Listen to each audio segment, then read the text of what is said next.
Wah, perjuangannya panjang banget, 3 tahun setengah, eee, panjang banget pastinya perjalanannya 3 tahun setengah, kuliah sambil syuting, sambil ngurusin bisnis. It's not an easy journey for me, bukan pengalaman dan perjalanan yang mudah buat aku, karena jujur susah banget untuk bagi waktunya kan. Tapi kan aku harus, bener-bener bisa memberikan yang terbaik gitu. Karena dengan aku memutuskan untuk kuliah, aku harus siap sama konsekuensinya. Nah, terus pas ngerjain skripsi, itu bener-bener lagi sibuk-sibuknya syuting, lagi syuting seri setiap hari, pusing banget, bener-bener nggak ada waktu istirahat, bahkan aku pernah sampai nggak tidur 2 hari juga, karena harus revisi skripsi, terus harus, ngerjain skripsi, udah mau deadline gitu-gitu tuh udah aku alamin. Nah, terus tadi pas sidang lancar banget, dan mendapatkan result yang bagus, itu udah seneng banget sih, bener-bener seneng banget lah akhirnya semua pengorbanan waktu, energi itu terbayar dengan, eee, baik gitu.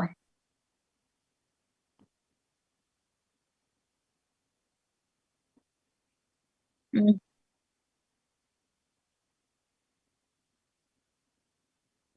Kayaknya nggak akan ada yang kuat sih kalau misalnya, ngelihat aku ya, karena aku lumayan agak nggak sehat, jangan dicontoh sebenarnya, karena aku mengorbankan waktu tidur banget. Karena kan syuting dari pagi ke pagi, terus kadang tuh, di sela-sela syuting misalnya ada break, itu aku nggak pakai break-nya aku pakai buat ngerjain skripsi. Terus kadang udah sampai rumah, tetep ngerjain skripsi lagi, kayak hari ini aku sidang jam 2 siang nih, tapi jam 6 pagi aku udah bangun buat aku belajar lagi gitu. Jadi bener-bener memanfaatkan waktu yang aku punya, sebesar-besarnya gitu. Atau kayak misalnya aku on the way ke lokasi nih, dari rumah ke lokasi, itu di mobil aja aku bisa buka laptop dan belajar gitu. Jadi bener-bener memanfaatkan waktu yang ada gitu. Terus kadang akhirnya mengorbankan waktu istirahat, waktu me time, waktu liburan, waktu tidur. Memang agak kurang sehat, tapi ya dengan harapan kan aku bisa maksimal ngerjain skripsinya dan alhamdulillah terbayar dengan baik gitu. Selama Oke, Kak, selama proses, ngejalanin skripsi ini sendiri sempat, naik turun juga nggak kayak mood-nya gitu, "Aduh males nih," soalnya kan kegiatan juga padat Ya. gitu, syuting, bisnis, kayak gitu. Banget ya, bohong kalau misalnya aku bilang mood aku on fire terus pas ngerjain skripsi. Ada saat-saat di mana aku nangis terus karena bener-bener capek banget, syuting kan ya kita tahu lah syuting tuh capek banget dari pagi ke pagi. Terus tiba-tiba, udah harus deadline-nya, terus tiba-tiba revisi, terus tiba-tiba, harus ini, harus itu, atau harus interview. Karena aku untuk skripsi aku kan metodenya kualitatif dan aku harus interview 7 orang. Nah itu harus, ngikutin jadwal mereka, jadi aku bener-bener harus ngosongin waktu untuk bisa wawancara mereka gitu loh. Jadi bener-bener, aduh ada momennya di mana aku nangis terus mau nyerah gitu. Cuma aku ngelihat perjalanan aku 3 tahun ke belakang, di mana aku bener-bener pengen banget bisa meneruskan kuliah dan, masa sih, ngerjain skripsi nyerah gitu. Akhirnya aku terus berjuang, walaupun melewati masa-masa susah kayak gitu dan didukung juga sama orang-orang sekitar yang nyemangatin aku untuk bikin skripsi, akhirnya jadi gitu. Berarti Kak, Prilly sendiri, ibarat nggak dapat dispensasi nih, kemudahan dari pihak kampus ini untuk ngerjain Sama skripsi, Kak? sekali aku nggak dapat kemudahan apa-apa, sama aja di treatment-nya kayak murid-murid lain. Kalau emang skripsinya kurang bagus ya direvisi sampai bagus, kalau emang skripsinya kurang lengkap ya dilengkapin sampai lengkap gitu.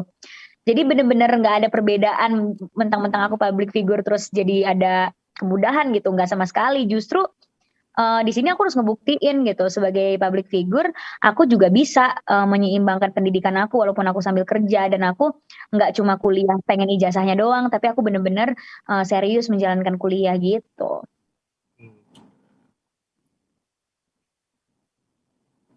Alhamdulillah sejauh ini alhamdulillah sejauh ini akumulasi IPK-nya cum laude sejauh ini, alhamdulillah. Terus skripsinya juga alhamdulillah hasilnya A. Nanti kita lihat pas wisuda.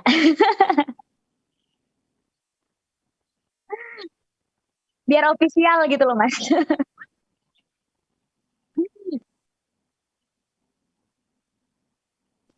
Kayaknya aku pengen istirahat dulu karena bener-bener 3 tahun setengah terakhir ini aku nggak ada have fun gitu kayaknya ya, bener-bener belajar kerja gitu. Terus saran dari orang tua aku juga jangan lupa untuk have fun juga gitu, karena aku selalu kerja dan belajar takutnya malah stres juga. Jadi kayaknya aku mau istirahat dulu mungkin setahun atau 6 bulan baru memutuskan untuk mau lanjut atau enggak. Cuma yang pastinya sih aku nggak akan berhenti belajar sih. Either aku ambil S2 atau program-program belajar gitu. Ada ini nggak Kak, mungkin cita-cita untuk melanjutkan S2-nya ke luar negeri gitu? Ada sih pengen banget, cuma itu kan itu kan tergantung kerjaan di sini bisa ditinggal atau enggak. Karena kan kerjaan aku bukan syuting doang, aku ada bisnis juga, ada beberapa bisnis yang belum bisa ditinggal dan memang ada beberapa bisnis yang baru mau akan launching gitu. Jadi aku lihat kerjaan di sini, kalau kerjaan di sini aman untuk ditinggal, mungkin aku akan ngambil studi di luar. Tapi kalau misalnya nggak bisa ditinggal, ya aku ambil dari universitas luar tapi online gitu. Sekarang kan udah bisa Mungkin gitu. udah ada gambaran sendiri, mungkin kayak pengen ngambil studi di luar negeri itu di mana, Harvard atau mungkin di mana gitu Kak? Banyak sih, banyak banget. Aku dari kemarin sebelum sidang pun udah ngecekin kampus yang memang jurusannya, terus programnya itu sesuai dengan apa yang aku mau. Karena aku juga nggak mau asal masuk kampus tapi ilmunya nggak relevan sama kerjaan aku kan. Jadi aku masih cari-cari juga apa namanya kurikulum atau program yang sesuai sama kerjaan aku dan bisa mendukung kerjaan aku gitu. April, yang menarik itu ada pesan dosen, salah satu dosen, lo sempat update di story. Dosen bilang untuk santai aja menghadapi skripsi, tapi lo nya memang agak ini ya, pusing, nggak tenang gitu. Gimana nih mungkin dari dosen-dosen sendiri? Dosen pembimbing aku tuh tahu persis gimana aku kerja keras ngerjain skripsi kan, bisa yang teleponan sama dia terus, WhatsAppan sama dia terus, nyamperin dia ke rumah. Jadi dia tahu gimana aku struggle ngerjain skripsi. Makanya pas kemarin udah mendekati sidang, dia bilang 2 hari sebelum sidang kamu nggak usah buka-buka skripsi, kamu santai, make yourself happy, pokoknya happy-happy aja karena saya lihat skripsi dan kesiapan kamu sebenarnya udah siap, jadi nggak usah nervous. Cuma namanya aku ambis ya, bener-bener nggak tenang kalau nggak buka skripsi. Jadi kayak mau bikin diri sendiri happy 2 hari terakhir juga bingung mau ngapain karena yang dipikirin cuma skripsi gitu. Jadi ya tetap aja aku belajar 2 hari terakhir. Bahkan semalam baru pulang syuting jam 12, terus nggak tidur, bener-bener buka skripsi lagi gitu.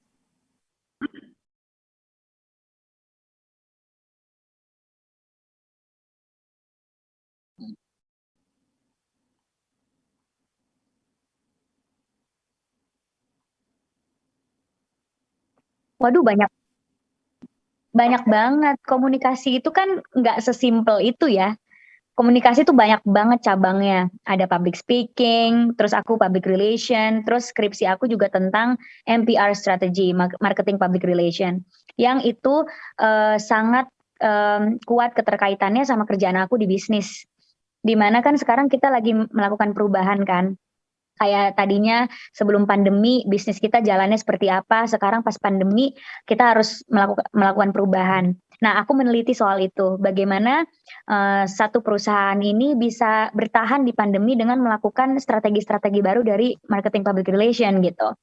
Nah, itu kan sangat berguna untuk kehidupan aku sekarang gitu, di mana bisnis-bisnis aku harus melakukan perubahan. Jadi itu benar-benar keterkaitannya kuat banget skripsi sama kerjaan aku gitu. Oke, Kak, mungkin selama ini yang paling utama kan selama menjalankan skripsinya ya, kan sempat dibilang tadi jarang istirahat, tidur waktunya kurang. Sempat kondisi badan seperti apa sih Kak? Pasti ngedrop kan? Atau hampir masuk rumah sakit atau seperti apa gitu? Kalau ngedrop yang sampai kayak gitu enggak sih, alhamdulillah banget ya, karena aku tetap jaga kesehatan, tetap minum vitamin, apalagi lagi COVID kayak gini udah pasti dopingnya banyak banget, di mana aku harus syuting, harus keluar rumah, harus ketemu banyak orang gitu. Jadi memang aku ngelakuin swab rutin, minum vitamin banyak, kadang suntik vitamin juga. Jadi alhamdulillah kalau sampai drop yang sampai kayak gitu enggak sih, alhamdulillah gitu. Paling mentalnya aja yang drop, fisiknya enggak alhamdulillah. Tapi Kak, gitu. mungkin pengen tahu nih yang menguatkan saat-saat mungkin saat menjalankan skripsi, ngerjain skripsi kan pasti naik turun. Apa sih alasannya mungkin bikin Kak Prilly akhirnya bisa kuat lagi, dapat support dari mana aja sih mungkin? Sebenarnya kalau aku tuh jujur aku kalau masalah itu aku nge-support diri aku sendiri sih. Soalnya mama papa aku tuh tipe orang tua yang santai banget. Jadi kalau ngelihat anaknya stres, dia malah yang kayak udah tenang, tenang, gak usah terlalu dipikirin. Nah, sedangkan aku kan butuh motivasi yang bisa ngebuat aku akhirnya ngerjain lagi dan semangat lagi kan. Jadi aku yang kayak cuma inget tujuan awal aku apa, terus aku inget ini tinggal dikit lagi, terus aku juga sayang IPK aku udah bagus, masa sih di skripsi nyerah. Terus gimana topik skripsi aku bisa kepake banget untuk aku kerja gitu-gitu sih. Jadi itu yang membuat aku kayak oke harus dilanjutin lagi nulisnya, oke harus dilanjutin lagi nulisnya gitu. Rin, persisnya judul skripsi kamu tuh apa sih dan apa yang nggak bisa kamu lupain tuh dalam penulisan ini? Mungkin kamu ngapain gitu dalam penulisan skripsi ini? Judul skripsi aku MPR Strategy in Repositioning the Brand of MD Entertainment to Enter Digital Market. Skripsi aku dalam bahasa Inggris. Yang ngebuat aku nggak lupa sama penulisannya semua prosesnya sih. Gimana aku harus ngewawancara semua sumber, terus harus ngejar-ngejar sumbernya ya kan, biar kasih jawabannya cepet karena kan deadline skripsi. Terus gimana aku menganalisa gitu dari sumber tersebut, dari teori yang aku pakai, pendapat aku sendiri gitu. Jadi benar-benar terus ngelihat perubahan sekarang. Jadi aku kan skripsinya itu backgroundnya situasi pandemi. Nah situasi pandemi kan datanya update terus kan. Nah itu tuh yang ngebuat skripsi aku jadi kompleks banget karena datanya berubah-berubah. Itu sih paling yang ngebuat aku harus terus up to date sama data pandemi gitu.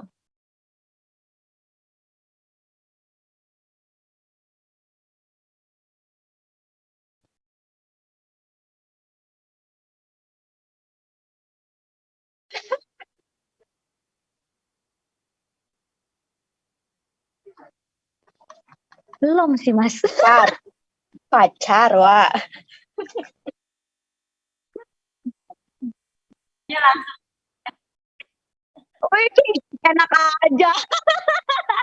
Coba sebutkan Pril cowok yang lagi deket sama lo. Tadi gue tua banget deh nih.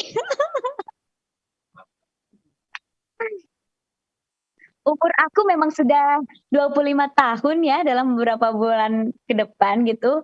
Cuma balik lagi, aku tuh masih ngerasa aku kayak masih anak remaja aja gitu, nggak tahu kenapa, dan masih belum siap untuk nikah atau ke jenjang yang jauh lebih serius gitu. Teman-teman aku sih semua udah pada nikah ya, maksudnya udah pada ada yang udah punya anak, kalau reunian SMA ya udah nikah gitu. Cuma akunya belum siap sih Mas, kayak nikah tuh nggak bisa dipaksa karena bayangin yang tadinya bangun tidur sendiri, tiba-tiba bangun tidur ada orang, kan aneh, kayak nggak bisa dipaksa gitu. Jadi ya belum ada kepikiran ke situ, cuma ya doain aja ya kan, nggak ada yang tahu. Pacar siapa Tapi sekarang? sempat Kak Prilly mungkin tapi sempat terlintas gak selama mengerjakan skripsi kemarin itu kan biasanya itu orang kalau lagi Mau nikah aja sibuk-sibuknya gitu ya. lagi pikir-pikir gitu. Ada yang nyemangatin, ada ya, sayang udah makan belum?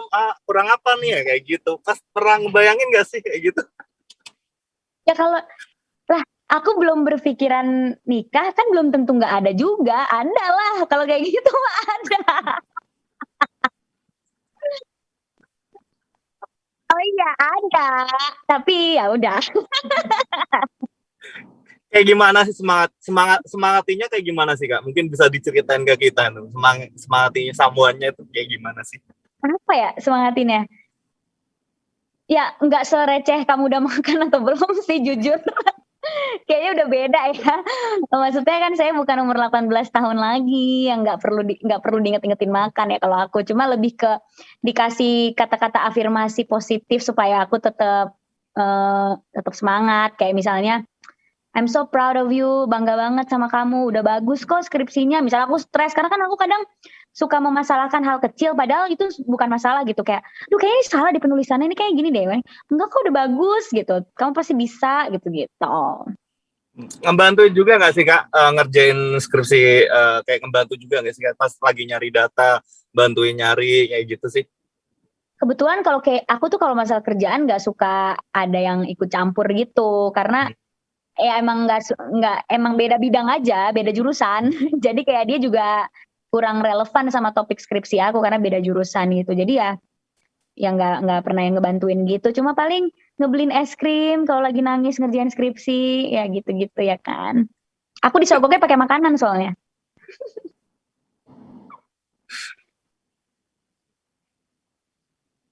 Ya Semua elah. makanan. Saya makan segala, jadi kalau lagi bete dibeliin makanan.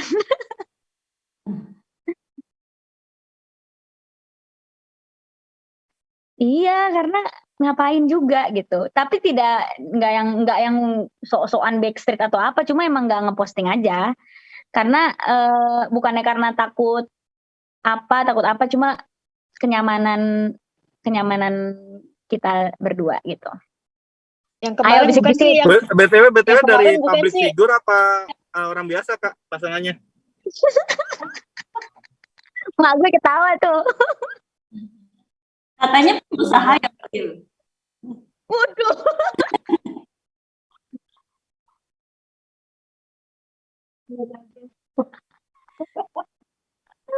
Ya Nanti sih. aja kalau lagi berdua kita ketemu lagi. Berarti besok Nanti pas ada wisuda momennya, akan datang ya teman. Kak ini ya Kak. Pasangannya akan datang nih pas wisuda besok nih ya. Pasti datang. Oke. Oke, kita jagain besok. Pril, Ntar yang kemarin besok rame gue bukan coba sih pasangan lo? Pril, Apa? yang kemarin rame bukan sih yang fans-fans pada nge-ship lo sendiri? Kayaknya aku di-shipin sama semua orang deh, jadi bingung yang mana. Doain aja.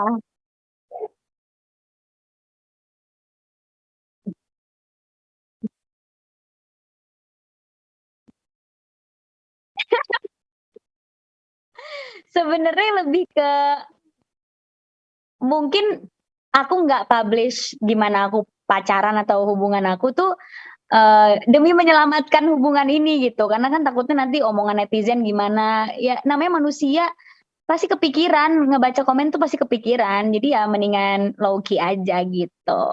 Lagian aku juga lebih pengen orang tuh buka Instagram aku pengen ngelihat karya aku gitu, pengen ngelihat bisnis aku, bukan pengen ngelihat pacar aku gitu. Mungkin ada yang kangen nge-ship ya kan? Apa? Ada yang kangen nge-ship lo dekat Ada yang- sama siapa? Oh, biarin mereka nge-ship sama lawan main aku aja karena itu kan berhubungan dengan karya, tapi ya udahlah gitu. Pengalaman kan dulu di publish akhirnya nanti pas nggak jadi atau nggak jodoh pada berantem kayak gitu tuh males ngelewatinnya, jadi kayak santai aja. Tapi nggak ditutup-tutupin juga kok, kalau detail pasti juga tahu. Prilly.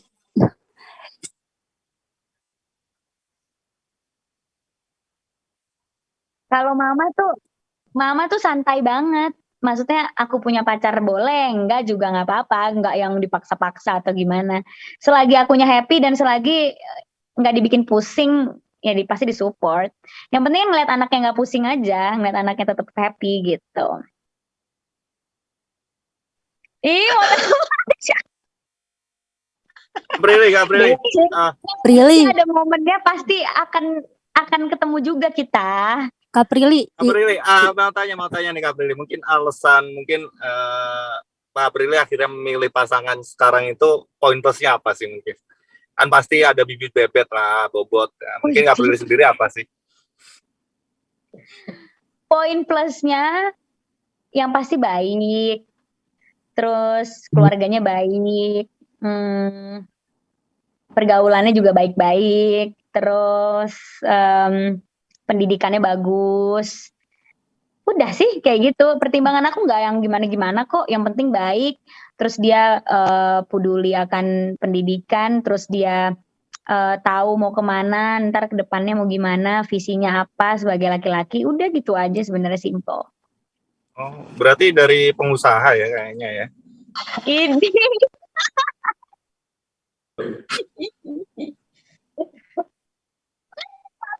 Ketawa di belakang. Tahu gak sih?